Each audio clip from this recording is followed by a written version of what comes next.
Welcome to wishful ಅಡುಗೆ ಮನೆ. ಏನಪ್ಪ ಇವತ್ತು ಸೌತೆಕಾಯಿ ಅಂತೀರಾ? ಹೌದು, ಸೌತೆಕಾಯಿಯಿಂದ ತುಂಬ ಹೆಲ್ದಿ, ತುಂಬ ಯೂನಿಕ್ಕು ಮತ್ತು ಉತ್ತರ ಕರ್ನಾಟಕದ ಫೇಮಸ್ ರೆಸಿಪಿನ ಮಾಡೋಣ. ಇಲ್ಲಿ ನೋಡಿ, ಒಂದು ಕಬ್ಬಿಣದ ಬಾಣಲಿನ ಇಟ್ಕೊಂಡು ಇದ್ರ ಒಳಗಡೆ 2-3 ಸ್ಪೂನಷ್ಟು ಎಣ್ಣೆ ಹಾಕ್ಕೊಳ್ಳೋಣ. ಇಲ್ಲಿ ನಾನು ಕಡಲೆ ಬೀಜದ ಎಣ್ಣೆ ತೊಗೊಂಡಿದ್ದೀನಿ. ಎಣ್ಣೆ ಕಾಯ್ದಂಗೆ ಇದ್ರೊಳಗಡೆ ಒಂದು ಸ್ವಲ್ಪ ಜೀರಿಗೆ ಹಾಕೊಳ್ಳೋಣ. ನೀವು ಸಾಸಿವೆ ಬೇಕಂದ್ರೂ ಕೂಡ ಹಾಕೋಬಹುದು. ಜೀರಿಗೆ ಹಾಕೊಂಡ ತಕ್ಷಣ ಇಲ್ಲಿ ಕಡಲೆ ಬೀಜನ ಹಾಕೊಂಡಿರೋದು, ಹಸಿ ಕಡಲೆ ಬೀಜ ಹುರ್ಕೊಂಡಿಲ್ಲ ನೋಡಿ. ಕಡಲೆ ಬೀಜ ಹಾಕಿದ ನಂತರ ಫ್ಲೇಮನ್ನು ಮೀಡಿಯಂ ಫ್ಲೇಮಲ್ಲಿ ಇಟ್ಕೊಂಡು ಎಣ್ಣೆಯಲ್ಲಿನೇ ಈ ಕಡಲೆ ಬೀಜನ ಹುರ್ಕೊಳ್ಳೋಣ. ಹಸಿ ಕಡಲೆ ಬೀಜ ಹಾಕ್ಕೊಂಡು ಈ ಥರ ಎಣ್ಣೆಯಲ್ಲಿ ಹುರಿದು ತಿನ್ನಬೇಕಾದ್ರೆ ತುಂಬ ಸಖತ್ತಾಗಿ ರುಚಿ ಬರುತ್ತೆ. ಇವಾಗ ನೋಡಿ, ಕಡಲೆ ಬೀಜ ಚೆನ್ನಾಗಿ ಚಟಪಟ ಅಂತ ಇದೆ, ಸ್ವಲ್ಪ ಹುರಿದಿದೆ. ಇವಾಗ ಇದ್ರೊಳಗಡೆ 1 ಹಿಡಿಯಷ್ಟು ಹುರ್ಗಡ್ಲೆಯನ್ನು ಹಾಕೊಳ್ಳೋಣ. ಹುರ್ಗಡ್ಲೆ ಹಾಕೊಂಡ ನಂತರ ಇದ್ರೊಳಗಡೆ 1 ಈರುಳ್ಳಿನ ಸಣ್ಣದಾಗಿ ಕಟ್ ಮಾಡಿ ಹಾಕೋತಾ ಇದ್ದೀನಿ. ಇದ್ರ ಜೊತೆನೆ ಹಸಿಮೆಣಸಿನ್ಕಾಯಿ ಕೂಡ ಹಾಕೊಳ್ಳೋಣ. ಇವಾಗ ಕರಿಬೇವು ಕೂಡ ಹಾಕೊಳ್ಳೋಣ. ಫ್ಲೇಮನ್ನು ಲೋ ಫ್ಲೇಮಲ್ಲಿ ಇಟ್ಕೊಂಡು ಇದನ್ನು ಹುರ್ಕೊಳ್ಳೋಣ. ನೋಡಿ, ಇದು ಹುರಿತಾ ಇರಬೇಕಾದ್ರೆ ಅಲ್ಟರ್ನೇಟ್ ಆಗಿ ನಾವು ಮುಂದಿನ ಪ್ರೋಸೆಸ್ಸನ್ನು ಮಾಡ್ಕೋಬಹುದು. ತುಂಬ ಬೇಗ ಆಗುತ್ತೆ. ಮನೆಗೆ ಯಾರಾದರೆ ಗೆಸ್ಟ್ ಬಂದಾಗಲೂ ಕೂಡ ಈ ಥರ ಒಂದು ನೀವು ರೆಸಿಪಿನ ಮಾಡ್ಕೊಡ್ಬೋದು. ಫ್ಲೇಮನ್ನು ಲೋ ಫ್ಲೇಮಲ್ಲಿನೇ ಇಟ್ಕೊಳ್ಳೋಣ. ಮತ್ತು ಸಣ್ಣದಾಗಿ ಇದೇ ಥರ ಮಧ್ಯದಲ್ಲಿ ಕೈ ಆಡಿಸ್ತಾ ಹುರ್ಕೊಳ್ಳೋಣ. ನೋಡಿ, ಇಲ್ಲಿ ಸೌತೆಕಾಯಿನ ತೊಳೆದ್ಬಿಟ್ಟು ಒರೆಸ್ಬಿಟ್ಟು ತೊಗೊಂಡಿರೋದು. ಇವಾಗ ಸೌತೆಕಾಯಿ ಮೇಲ್ಗಡೆದು ನಮಗೆ ಸಿಪ್ಪೆನ ತಕ್ಕೋಬೇಕಾಗಿದೆ. ನೋಡಿ, ಈ ಥರ ಸಿಪ್ಪೆನ ತಕ್ಕೊಳ್ಳೋಣ. ಯಾಕಂದರೆ ಸಿಪ್ಪೆ ತುಂಬ ಹಾರ್ಡಾಗಿದೆ, ಹಾಗಾಗಿಬಿಟ್ಟು ಇದ್ರ ಮೇಲ್ಗಡೆದು ಸಿಪ್ಪೆನ ನಾವು ತಕ್ಕೊಳ್ಳೋಣ. ಅಕಸ್ಮಾತ್ ಸೌತೆಕಾಯಿ ಮೇಲ್ಗಡೆ ಸಿಪ್ಪೆ ತುಂಬ ಎಳೆ ಇದೆ ಅಂದರೆ ನೀವು ತಕ್ಕೊಳ್ಳೋ ಅವಶ್ಯಕತೆ ಇಲ್ಲ. ತೊಳೆದ್ಬಿಟ್ಟು ಅದೇ ಥರ ಯೂಸ್ ಮಾಡ್ಕೋಬೋದು. ಸೊ ಇಲ್ಲಿ ನೋಡಿ, ಬೆಂಗಳೂರಲ್ಲಿ ಸೌತೆಕಾಯಿ ತುಂಬ ಮೇಲ್ಗಡೆ ಸಿಪ್ಪೆ ಬಿರ್ಸಿರುತ್ತೆ. ನೋಡಿ, ತುಂಬ ಬಿರ್ಸಿದೆ. ಸೊ ಈ ಥರ ನಾವು ಹಾಕೋಕ್ಕಾಗೋದಿಲ್ಲ, ಯಾಕಂದರೆ ಮಕ್ಕಳು ಕೂಡ ತಿಂತಾರೆ. ಸೊ ಇವಾಗ ಈ ಸಿಪ್ಪೆನ ತೆಗಿಯೋಣ.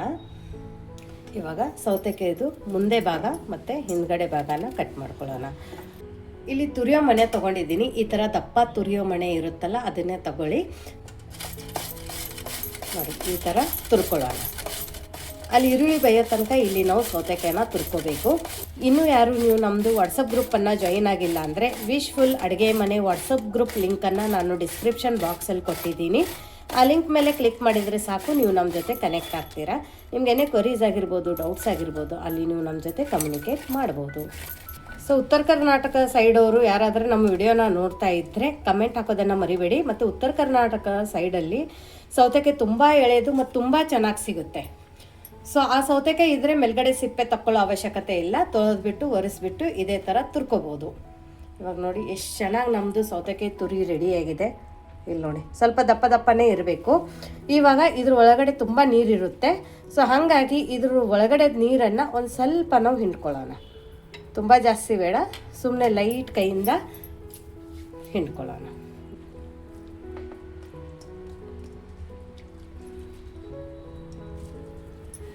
ಸುಮ್ಮನೆ ಲೈಟ್ ಕೈಯಿಂದ ನಾನು ಇಲ್ಲಿ ಹಿಂಡ್ಕೊಂಡಿದ್ದೀನಿ ನೀರನ್ನು. ಇವಾಗ ಈ ತುರಿನ ನಾವು ಸೆಪ್ರೇಟಾಗಿ ಒಂದು ಬೌಲಕ್ಕೆ ತಕ್ಕೊಂಡಿಟ್ಕೊಳ್ಳೋಣ.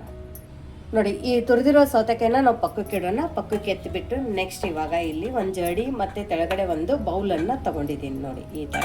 ಇವಾಗ ಈ ಜಡಿ ಮೇಲ್ಗಡೆ ನಾವು 1 ಕಪ್ಪದಷ್ಟು ಅವಲಕ್ಕಿನ ಹಾಕೊಳ್ಳೋಣ. ಅವಲಕ್ಕಿ ಹಾಕೊಂಡ ನಂತರ ಇದನ್ನು ಜಡಿ ಮಾಡ್ಕೊಳ್ಳೋಣ. ಯಾಕಂದರೆ ಅವಲಕ್ಕಿ ಒಳಗಡೆ ಪುಡಿ ಥರ ಇರುತ್ತೆ, ಗಲೀಜಿರುತ್ತೆ, ಅದನ್ನು ನಾವು ಜಡಿ ಮಾಡ್ಕೋಬೇಕು. ಸೊ ಫಸ್ಟ್ ಇದನ್ನು ನಾವು ಜಡಿ ಮಾಡ್ಕೊಳ್ಳೋಣ. ನೋಡಿ, ಅವಲಕ್ಕಿನೂ ಯಾವ ಥರ ತೊಗೋಬೇಕಂದ್ರೆ ಪೇಪರ್ ಅವಲಕ್ಕಿನ ತೊಗೋಬಾರ್ದು. ಇನ್ನೊಮ್ಮೆ ಹೇಳ್ತಾ ಇದ್ದೀನಿ, ಪೇಪರ್ ಅವಲಕ್ಕಿನ ತೊಗೋಬೇಡಿ. ಯಾಕಂದರೆ ಅವಲಕ್ಕಿ ಅಂದರೆ ಯಾವಾದಿದೆ ಅದನ್ನು ತೊಗೋತಾರೆ. ಆಮೇಲೆ ಗಟ್ಟಿ ಅವಲಕ್ಕಿ ಕೂಡ ತೊಗೋಬಾರ್ದು. ಇದು ಮೀಡಿಯಮ್ ಅವಲಕ್ಕಿ ಬರುತ್ತೆ. ನೋಡಿ, ತುಂಬ ಚೆನ್ನಾಗಿದೆ ಇದು ಅವಲಕ್ಕಿ. ಸೊ ಮೀಡಿಯಮ್ ಅವಲಕ್ಕಿ ಅಂದರೆ ಕೊಡ್ತಾರೆ ನಿಮಗೆ. ಮೀಡಿಯಮ್ ಅವಲಕ್ಕಿನ ತೊಗೋಬೋದು. ನೋಡಿ, ಇವಾಗ ಇದು ಚೆನ್ನಾಗಿ ಕ್ಲೀನಾಗಿದೆ. ಕ್ಲೀನ್ ಆದ ನಂತರ ಇದು ತೆಳಗಡೆ ನೋಡಿ ಎಷ್ಟು ಏನು ಗಲೀಜಿದೆ ಅದೆಲ್ಲ ಬಂದಿದೆ. ಇದನ್ನು ನಾವು ಚೆಲ್ಬಿಡೋಣ. ಇವಾಗ ನೋಡಿ, ಮತ್ತೆ ನಾನು ಅದೇ ಬೌಲನ್ನು ತೊಗೊಂಡಿದ್ದೀನಿ. ಇವಾಗ ಇದ್ರ ಮೇಲ್ಗಡೆ ನಾವು ಈ ಥರ ಜಡಿನ ಇಡೋಣ. ಜಡಿನ ಇಟ್ಬಿಟ್ಟು ಇದ್ರ ಮೇಲ್ಗಡೆ ನೀರನ್ನು ಹಾಕೊಳ್ಳೋಣ. ನಾರ್ಮಲ್ ನೀರು, ನೀವು ಅಕ್ಕಿ ಎಲ್ಲ ತೊಳೆಯೋಕೆ ಯೂಸ್ ಮಾಡ್ತೀರಲ್ಲ ಆ ನೀರನ್ನೇ ಹಾಕೊಂಡಿರೋದು. 1-2 ಗ್ಲಾಸಷ್ಟು ಹಾಕೊಳ್ಳೋಣ. ನೋಡಿ, ಇದೇ ಥರ ಅವಲಕ್ಕಿನ ತೊಳ್ಕೊಬೇಕು. ಯಾಕಂದರೆ ನಮಗೆ ಅವಲಕ್ಕಿ ತುಂಬ ಸಾಫ್ಟ್ ಆಗಬಾರ್ದು. ಹಾಗಾಗಿ ಇದನ್ನು ನೀರಿಂದ ಈ ಥರ ತೊಳ್ಕೊತಾ ಇರೋದು. ನೋಡಿ, ಏನಿದೆ ಎಲ್ಲ ನೀಟಾಗಿ ಕ್ಲೀನಾಗಿರುತ್ತೆ. ಇದ್ರೊಳಗಡೆ ಇವಾಗ ಏನೂ ಗಲೀಜಿರೋದಿಲ್ಲ. ನಾವು 2 ಸರ್ತಿ ತೊಳ್ಕೊಂಡಿದ್ದೀವಿ. ಇದು ಒಳಗಡೆ ನೀರನ್ನು ಚೆನ್ನಾಗಿ ನಾವು ಜಾಣಿಸ್ಬೇಕು. ಒಳಗಡೆ ನೀರು ಇರಬಾರ್ದು. ನೋಡಿ ಇದ್ರ ಒಳಗಡೆದು ಎಲ್ಲ ನೀರನ್ನು ಜಾಣಶಾಗಿದೆ, ಸ್ವಲ್ಪ ನೀರಿಲ್ಲ. ಇವಾಗ ಇಮಿಡಿಯೇಟಾಗಿ ಇದನ್ನು ನೋಡಿ ಇಮಿಡಿಯೇಟಾಗಿ ಒಂದು ತಟ್ಟೆಗೆ ಈ ಥರ ಅವಲಕ್ಕಿನ ಹಾಕೊಳ್ಳೋಣ. ನೀವು ಜಾಸ್ತಿ ನೀರು ಹಾಕಿ ತುಂಬ ಹೊತ್ತು ಬಿಟ್ಟರೆ ಗಟ್ಟಿ ಗಟ್ಟಿ ಆಗುತ್ತೆ, ಗಂಟು ಥರ ಆಗುತ್ತೆ. ಅವಾಗ ಅವಲಕ್ಕಿ ನಮ್ಮದು ಉದುರು ಆಗಂಗಿಲ್ಲ. ಹಾಗಾಗಿ ನಾನು ಹೇಳಿರೋದು ಎಲ್ಲ ಟಿಪ್ಸನ್ನು ಫಾಲೋ ಮಾಡಿ. ನೆಕ್ಸ್ಟ್ ಇವಾಗ ಇದ್ರ ಒಳಗಡೆ ನಾವು ತುರಿದು ಹಿಂಡಿ ಇಟ್ಕೊಂಡಿದ್ವಲ್ಲ ಸೌತೆಕಾಯಿ ತುರಿ, ಅದನ್ನು ಹಾಕೊಳ್ಳೋಣ. ಇವಾಗ ನೋಡಿ ಅವಲಕ್ಕಿ ತುಂಬ ಚೆನ್ನಾಗಿ ಉದುರಾಗಿ ಆಗಬೇಕಂದ್ರೆ ಇದ್ರ ಒಳಗಡೆ ನಾವೊಂದು ಅರ್ಧ ನಿಂಬೆ ರಸನ ಹಿಂಡ್ಕೊತಾ ಇದ್ದೀನಿ. ಇದೇ ಥರ ಮಾಡ್ಕೋಬೇಕು. ಹಿಂಡ್ಕೊಂಡ್ಬಿಟ್ಟು ನೀಟಾಗಿ ಇದನ್ನು ಮಿಕ್ಸ್ ಮಾಡ್ಕೊಳ್ಳೋಣ. ಈ ಥರ ಮಾಡೋದ್ರಿಂದ ಅವಲಕ್ಕಿ ಗಟ್ಟಿ ಆಗಂಗಿಲ್ಲ, ಗಂಟು ಥರ ಆಗಂಗಿಲ್ಲ, ಉದುರಾಗಿ ತುಂಬ ಚೆನ್ನಾಗಾಗುತ್ತೆ. ಮತ್ತು ಇಮಿಡಿಯೇಟಾಗಿ ಈ ಥರ ಕೈ ಆಡಿಸ್ಬೇಕು.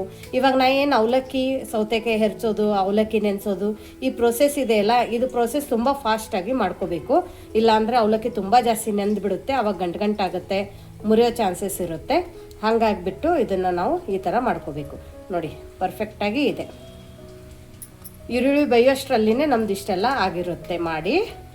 ನೋಡಿ ಇವಾಗ ಇದು ಮಿಕ್ಸ್ ಮಾಡಿದ ನಂತರ ಇಲ್ಲಿ ನೋಡಿ ಈರುಳ್ಳಿ ಚೆನ್ನಾಗಿ ಲೋ ಫ್ಲೇಮಲ್ಲಿ ಹುರಿದಿದೆ. ಇವಾಗ ಇಮಿಡಿಯೇಟಾಗಿ ಇದ್ರ ಒಳಗಡೆ ನಾವು ಅವಲಕ್ಕಿ ಮತ್ತು ಸೌತೆಕಾಯಿದು ಮಿಶ್ರಣನ ಹಾಕೋಬೇಕು. ಇದೆಲ್ಲ ತುಂಬ ಹೆಲ್ದಿ ರೆಸಿಪಿ, ಮಕ್ಕಳಿಗೂ ಕೂಡ ಮಾಡಿಕೊಡ್ಬೋದು, ದಿಢೀರಂತ ಮಾಡಿಕೊಡ್ಬೋದು. ಇವಾಗ ರುಚಿಗೆ ಉಪ್ಪು ಹಾಕೊಳ್ಳೋಣ. ಇನ್ನೂ ತನಕ ಉಪ್ಪು ಹಾಕೊಂಡಿರಲಿಲ್ಲ. ಆಮೇಲೆ ಒಂದು ಅರ್ಧ ಸ್ಪೂನಷ್ಟು ಸಕ್ಕರೆ ಹಾಕೊಳ್ಳೋಣ. ಸಕ್ಕರೆ ಹಾಕೊಳ್ಳೋದ್ರಿಂದ ಬ್ಯಾಲೆನ್ಸ್ ಆಗುತ್ತೆ, ಹಾಗಾಗಿ ನಾವು ಒಂದು ಸ್ವಲ್ಪ ಸಕ್ಕರೆ ಹಾಕೊಳ್ಳೋಣ. ಸಕ್ಕರೆ ಹಾಕೊಳ್ಳಲ್ಲ ಅನ್ನೋರು ಸ್ಕಿಪ್ ಮಾಡ್ಕೋಬೋದು ಟೋಟಲಿ.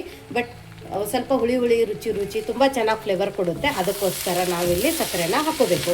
ಇವಾಗ ನೋಡಿ ಇದೆಲ್ಲನೂ ಲೋ ಫ್ಲೇಮಲ್ಲಿನೇ ಮಾಡ್ಕೋಬೇಕು ಮತ್ತು ಲೋ ಫ್ಲೇಮಲ್ಲಿನೇ ತಿರುಗಿಸ್ಕೋಬೇಕಾದ್ರೆ ಗರ ಹೆಂಗೆ ಬೇಕಂಗೆ ತಿರುಗಿಸ್ಕೋಬಾರ್ದು. ನೋಡಿ ನಿಧಾನಕ್ಕೆ ಕೆಳಗಡೆಯಿಂದ ಮೇಲೆ ಈ ಥರ ತಿರುಗಿಸ್ಕೋಬೇಕು. ಇಲ್ಲ ಅಂದರೆ ಅವಲಕ್ಕಿದೇನು ಅಗಳಿರುತ್ತಲ್ಲ ಅದು ಕಟ್ಟಾಗುತ್ತೆ. ಹಾಗಾಗಿ ನಿಧಾನಕ್ಕೆ ಇದನ್ನು ನಾವು ತಿರುಗಿಸ್ಕೊಳ್ಳೋಣ. ನೋಡಿ ಜಸ್ಟ್ ಮೇಲ್ಗಡೆಯಿಂದ ಕೆಳಗಡೆ. ಇದು ಬೇಯೋದನ್ನು ತುಂಬ ಜಾಸ್ತಿ ಹೊತ್ತು ಟೈಮ್ ತಗೊಳ್ಳೋದಿಲ್ಲ, ತುಂಬ ಬೇಗ ಬೇಯುತ್ತೆ. ಲೋ ಫ್ಲೇಮಲ್ಲಿನೇ ಇದನ್ನು ನೀಟಾಗಿ ಈ ಥರ ತಿರುಗಿಸ್ಕೊಳ್ಳೋಣ. ನೋಡಿ ತುಂಬ ಚೆನ್ನಾಗಿ ಬರ್ತಾಯಿದೆ. ಇವಾಗ ಈ ಥರ ಮಿಕ್ಸ್ ಮಾಡಿದ ನಂತರ ಸ್ವಲ್ಪ ಈ ಥರ ಅಗಲ ಮಾಡ್ಕೊಳ್ಳೋಣ. ಅಗಲ ಮಾಡಿಕೊಂಡು ಇದ್ರ ಮೇಲ್ಗಡೆ ಒಂದು ಅರ್ಧ ನಿಮಿಷ ಮುಚ್ಚಿಬಿಡೋಣ. ಒಂದು ಅರ್ಧ ನಿಮಿಷ ಸಾಕು, ಜಾಸ್ತಿ ಹೊತ್ತೇನು ಬೇಡ. ಫ್ಲೇಮನ್ನು ಮಾತ್ರ ಲೋ ಫ್ಲೇಮಲ್ಲಿನೇ ಇಟ್ಕೊಳ್ಳೋಣ. ನೋಡಿ ಅರ್ಧ ನಿಮಿಷ ಆಗಿದೆ. ಫ್ಲೇಮನ್ನು ಆಫ್ ಮಾಡ್ಕೊಳ್ಳೋಣ. ಆಮೇಲೆ ಮತ್ತೆ ಇದನ್ನು ನಿಧಾನಕ್ಕೆ ಈ ಥರ ಮಿಕ್ಸ್ ಮಾಡ್ಕೊಳ್ಳೋಣ. ತುಂಬ ಚೆನ್ನಾಗಿ ಘಮ ಬರ್ತಾ ಇದೆ, ಪರ್ಫೆಕ್ಟಾಗಿದೆ, ಕಲರ್ಫುಲ್ಲಾಗಿದೆ. ಇಲ್ಲಿ ನೋಡಿ ಎಷ್ಟು ಉದುರುದ್ರಾಗಿ ಆಗಿದೆ. ಇಲ್ಲಿ ನೋಡ್ಬೋದು ಉದುರುದ್ರಾಗಿ ಬಂದಿದೆ, ಚೆನ್ನಾಗಿ ಬೈದಿದೆ. ಇವಾಗ ಈ ಬಿಸಿ ಸೌತೆಕಾಯಿ ಅವಲಕ್ಕಿನ ನಾವು ಈ ಥರ ಸರ್ವ್ ಮಾಡೋಣ. ಯಾರೂ ಅನ್ನೋದೇ ಇಲ್ಲ ಇದು ನಾವು ಸೌತೆಕಾಯಿಂದ ಮಾಡಿದ್ದೀವಿ ಅಂತ ಹೇಳಿಬಿಟ್ಟು. ನೋಡಿ ತುಂಬ ಸಖತ್ತಾಗಿದೆ, ತುಂಬ ಹೆಲ್ದಿ ಇದೆ. ನೀವು ಬೇಕಂದರೆ ಇದ್ರ ಒಳಗಡೆ ಬೀನ್ಸನ್ನು ಹಾಕೋಬೋದು, ಕ್ಯಾರೆಟನ್ನು ತುರಿದ್ಬಿಟ್ಟು ಹಾಕೋಬೋದು, ಅರಿಶಿನ ಬೇಕನ್ನೋರು ಅರಿಶಿನ ಕೂಡ ಹಾಕೋಬೋದು. ಬಟ್ ಈ ಥರ ತುಂಬ ಕಲರ್ಫುಲ್ಲಾಗಿ ಮತ್ತು ತುಂಬ ಚೆನ್ನಾಗಿ ಕಾಣುತ್ತೆ. ಇದೇ ಎಲ್ಲ ಜಸ್ಟ್ ವಾವ್ ರೆಸಿಪಿ, ತುಂಬ ಡಿಫ್ರೆಂಟ್ ರೆಸಿಪಿ. ನೀವು ಬೇಕಂದರೆ ಇದೇ ಥರ ಕೂಡ ತಿನ್ಬೋದು. ಬಟ್ ಇದಕ್ಕೆ ಇನ್ನೊಂದು ಸ್ವಲ್ಪ ಗಾರ್ನಿಷ್ ಮಾಡೋಣ, ಕಲರ್ಫುಲ್ಲಾಗಿ ಮಾಡೋಣ, ಇನ್ನೂ ಟೇಸ್ಟಿಯಾಗಿ ಮಾಡೋಣ. ಮಕ್ಕಳಂತೂ ಟೂಟ್ ಪಡೋ ಅಂತೀವಲ್ಲ, ಟೂಟ್ ಪಡೋ ರೆಸಿಪಿ ಅಂಥೇಳಿ ಆ ಥರ ರೆಸಿಪಿ ಇದೆ. ಸೊ ಮಕ್ಕಳಂತೂ ಇದನ್ನು ನೋಡಿದ ತಕ್ಷಣ ತಿನ್ನೋಕೆ ಬೇಡ್ತಾರೆ. ಇಲ್ಲಿ ನೋಡಿ ನಮ್ಮ ಉತ್ತರ ಕರ್ನಾಟಕದ ಪುರಿ ಇದೆ. ಸುಮಾರು ಜನ ತೊಗೊಂಡಿದ್ದಾರೆ, ಸುಮಾರು ಜನ ಕಮೆಂಟು ಕೂಡ ಮಾಡಿದ್ದಾರೆ ತುಂಬ ಚೆನ್ನಾಗಿದೆ ಅಂತ ಹೇಳ್ಬಿಟ್ಟು.